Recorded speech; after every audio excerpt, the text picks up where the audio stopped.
कृषी उत्पन्न बाजार समितीत ट्रेड डीलच्या अफवांमुळे सोयाबीनच्या दरात मोठी घसरण झाली आहे। मागील आठवड्यात 5,500 ते 5,600 रुपये प्रति क्विंटल सरासरी दर मिळत असलेल्या सोयाबीनला काल केवळ 4,950 रुपये दर मिळण्याची माहिती व्यापाऱ्यांनी दिली। ट्रेड डीलच्या चर्चांमुळे बाजारात अनिश्चिततेचे वातावरण निर्माण झाले असून त्यांचा थेट परिणाम दरांवर झाल्याचे सांगितले आहे। अवघ्या एका दिवसात सुमारे 500 रुपयाची घसरण झाल्याने शेतकऱ्यांमध्ये चिंतेचे वातावरण आहे। दरम्यान ट्रेड डील संदर्भात सरकारकडून स्पष्ट भूमिका जाहीर झाल्यानंतर दर पुन्हा पूर्वपदावर येतील अशी अपेक्षा व्यापारी वर्गाने व्यक्त केली आहे। ट्रेड डील बाबत सुरू असलेल्या चर्चांमुळे बाजारात भीतीचे वातावरण निर्माण झाले, त्यामुळे खरेदीदारांनी दर कमी केले। मात्र सरकारकडून सकारात्मक स्पष्टीकरण मिळाल्यास दर पुन्हा वाढण्याची शक्यता आहे।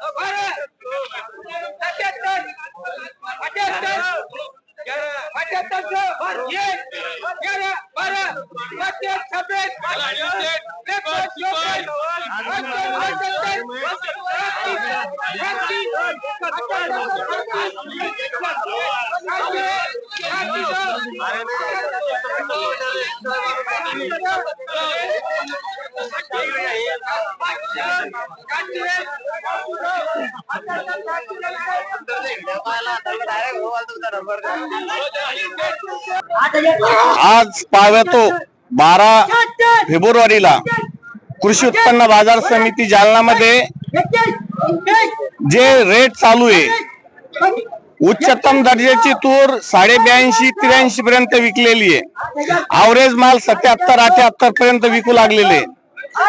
चना पाहिला तर 5200-5250 पर्यंत आहे। सोयाबीन आज मिल वाल्याच्या हिशोबाने 5,050 ते 5100च्या दरम्यान निघायला पाहिजे, कारण आणखीन सोयाबीनचे भाव निघालेले नाही आणि मागील काही दिवसा पाहता भावामध्ये थोडी मंदी आलेली आहे। आता हा प्रश्न अगदी सगळ्यांच्या मनामध्ये आहे की ही अडचण काय, याच्यावर सरकारी धोरण अवलंबून असतात, परंतु काही प्रसार माध्यमातून काही अफवा पसरलेल्या आहे आणि शेतकऱ्याची जी स्थिती द्विधा झालेली आहे आणि येत्या मार्केटमध्ये थोडा सुधार वाटू लागलेला आहे।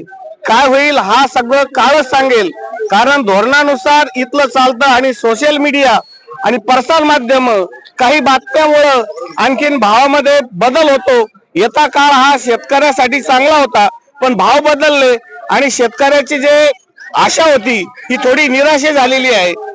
योग करो, चांगले विचार येऊ आणि भविष्यामध्ये शेतकऱ्याच्या हातात 2 पैसे पडतील अशी भावामध्ये वृद्धी हो हीच विनंती आहे।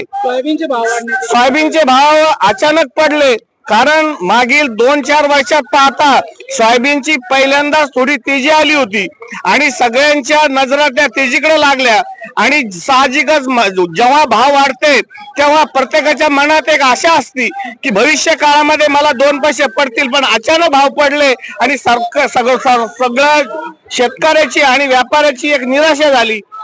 योग करो की आणखीन भाव वाढो आणि शेतकऱ्याला सुखीचे दिवस